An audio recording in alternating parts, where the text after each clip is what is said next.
राहुल गांधी वो व्यक्ति है जिसकी वजह से मोदी ने मीडिया को इंटरव्यू देना चाहिए की सरकार है। नीतीश बाबू को हम सब बहुत अच्छे से जानते हैं। हाँ। नीतीश बाबू 9 बार पलट चुके हैं। उन्हें लोभ लालच पद का इतना है कि वो कभी भी पलट सकते हैं।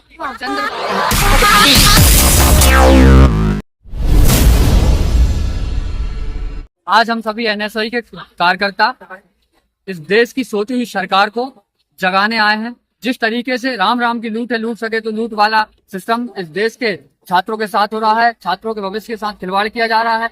उन सभी 24 लाख छात्रों के लिए न्याय के लिए आज हम यहाँ एकत्रित हुए हैं। हमारे नेता आदरणीय राहुल गांधी जी संसद में हम लड़ाई लड़ रहे हैं छात्रों की। हमारे नेता आदरणीय वरुण चौधरी जी सड़कों पर लड़ाई लड़ रहे हैं। और मैं आपको बताना चाहता हूँ कि मैं उस मध्य प्रदेश से आता हूँ जहाँ सबसे पहले व्यापम जैसा सबसे बड़ा घोटाला हुआ था, और उस जिले से आता हूँ जहाँ से शिवराज सिंह चौहान सांसद बनकर आए हैं। जिस तरीके का इन्होंने फर्जीवाड़ा जिला रायसेन में किया है, मध्य प्रदेश में किया है, अब ये देश में करने आए हैं। हम सभी छात्र आज यहाँ मांग करते हैं कि देश के शिक्षा मंत्री को इस्तीफा देना चाहिए और एनटीए को इस देश से बैन करना चाहिए। एनडीए को किसको? एनटीए को बैन करना चाहिए। लेकिन कई लाखों वोटों से जीते हैं सर, वो क्या कहेंगे इस बारे में? कौन जीते हैं? मोदी। हाँ जी। देखिए जिस तरीके से और जिताने वाले आप जैसी जनता ही है। देखिए मैं आपको बताऊं, जिस तरीके से इस देश का प्रधानमंत्री इतिहास में पहली बार 3 घंटे पीछे चला हो, उस प्रधानमंत्री सिर्फ 1.5 लाख वोटों से जीता, उसे आप लाखों वोटों से जीतने की कह रही। हमारे नेता आदरणीय राहुल गांधी जी इस देश के पहले नेता हैं जो लोकसभा 2024 में 2 सीटों से चुनाव लड़े और दोनों सीटों से 3.5 लाख से ऊपर वोटों से जीत कर आए। इस देश की जनता ने स्पष्ट कर दिया है, 400 पार का नारा देने वाली सरकार 240 पार भी नहीं कर पाई है। जिस तरीके का इनका घटिया गठबंधन है, इनका घमंड टूटा है।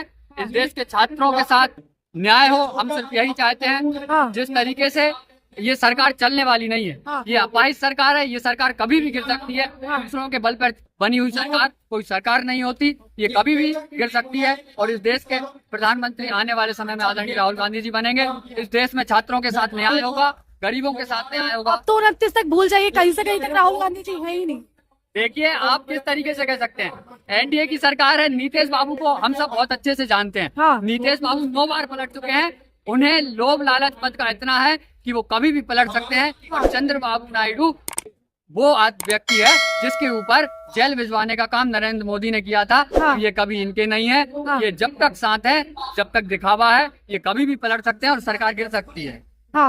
तो क्या अब कितने सालों में क्या लग रहा है, सरकार कब तक गिर सकती है इनकी? सरकार, मैं आपको निश्चित बताऊं, हमारे नेता ने भी कहा है साल भर के अंदर ये सरकार गिर जाएगी। 24 से पहले भी आप यही बोलते थे कि इनकी सरकार इस बार कहीं से कहीं तक नहीं है। देखिए हमने कभी नारा नहीं दिया कि हम इतनी सीट लाएंगे, इतनी सीट लाएंगे।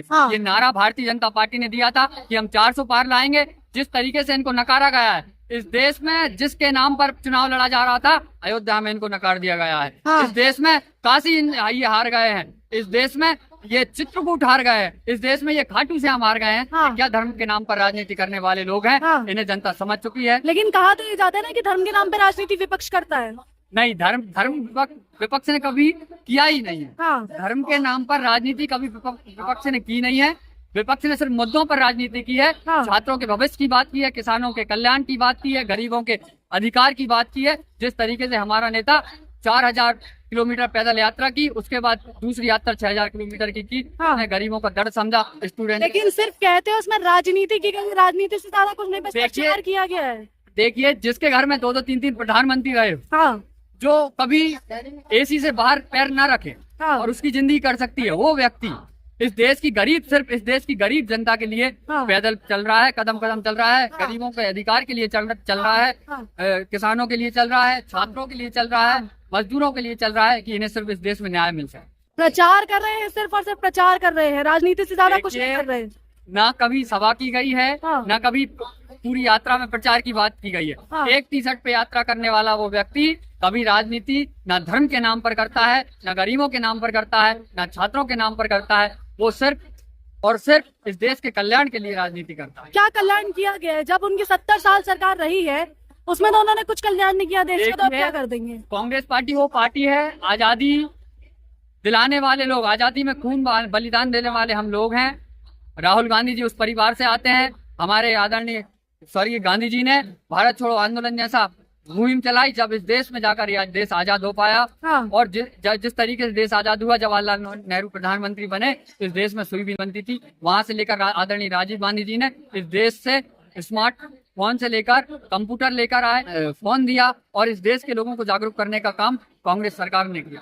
कांग्रेस सरकार ने कहाँ किया देश को जागरूक करने देखिए, मैं का? आपको बताऊं, इस देश में एक ऐसा समय भी था हाँ। जिस तरीके से इस देश के पास सिर्फ 3 दिन का भोजन बना था। हाँ। इकोनॉमी पूरी ध्वस्त हो चुकी थी। जब मनमोहन सिंह जी इस देश के फाइनेंशियल मिनिस्टर बने, उन्होंने जिस तरीके से देश को संवारा, आज तक चला जा रहा है। इन्होंने सिर्फ महंगाई से जनता को त्रस्त किया है। हाँ। महंगाई बढ़ती जा रही है, पेट्रोल डीजल टैक्स जिस तरीके से लगाया जा रहा है, कोई जनता इनसे खुश नहीं है। हाँ। ये 2024 का रुझान बता चुका है। हाँ। अब इस देश में सुनामी आने वाली है। आदरणीय राहुल गांधी इस देश के सुनामी 29 तक कहीं से कहीं तक नहीं है सर।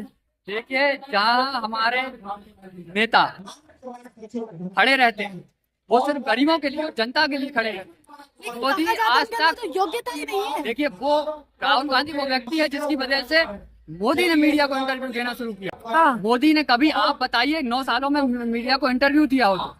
मोदी, राहुल गांधी की इतनी आवाज उठाने के बाद ही मोदी ने मीडिया को घर बुलाया, वो भी घर बुलाकर, और सिर्फ वही प्रश्न पूछे जाएंगे। गिने चुने सविता सिंह, अंजना उमर से गिने चुने एंकर होंगे, वो जो पत्रकार उन्हीं के लिखे हुए प्रश्न।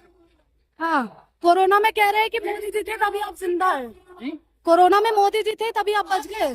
देखिए, इस देश में डॉक्टर्स भी कह चुके हैं, जिस तरीके से वैक्सीन के साथ फर्जीवाड़ा हुआ है और वैक्सीन बनाने वाली पुणे वाला कंपनी से 1200 करोड़ रुपए पार्टी फंड लिया गया है चुनाव लड़ने के लिए, ये साफ साफ दर्शाता है ये सिर्फ एक मिली जुली सरकार थी, मिला जुला फायदा के लिए काम किया था। ऐसा कोई उन्होंने नहीं किया। घंटा और तालीफ से बस उन्हें बजवाई, इससे ज्यादा और क्या करेंगे? कमेंट कहाँ तोड़ा है? तीसरी बार बीजेपी आ देखिए, इस चुकी बार है। संसद में हाँ। मोदी जी कुछ समझते हैं, राहुल गांधी जी विपक्ष के नेता बनने वाले हैं। कोई भी काम होगा सीबीआई के अधिकारी से लेकर कोई भी अधिकारी की नियुक्ति होगी, राहुल गांधी की तो उसमें सबसे महत्वपूर्ण भूमिका होगी। इस देश में कोई भी बिल पास किया जाएगा तो राहुल गांधी की महत्वपूर्ण भूमिका होगी। इस तरीके से ये बहुत डर में है, भय में है।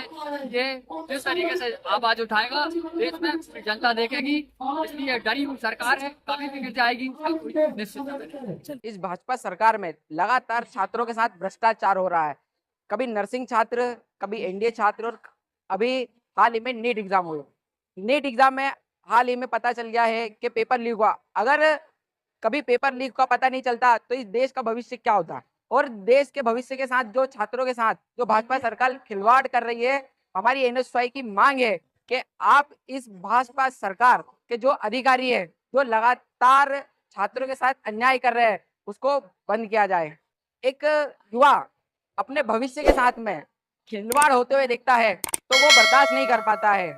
और एक अंत, जो बोल रहे ना, एक अति का अंत एक निश्चित ही होता है।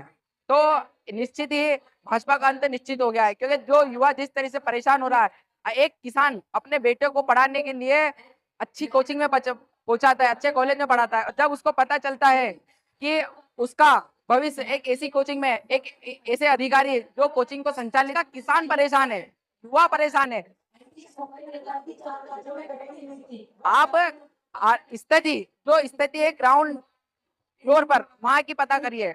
ग्राउंड में स्थिति, आज मैं मध्य प्रदेश आता हूँ। मध्य प्रदेश, आज देश के जो मंत्री है, कृषि मंत्री हमारे मध्य प्रदेश के हैं। आज उनके क्षेत्र में, उनकी जो क्षेत्र लगता है बुधनी, आप वहां पर देखिए, वहां का किसान आत्महत्या कर रहा है। लगातार हर 1-10 दिन में किसान आत्महत्या करता है।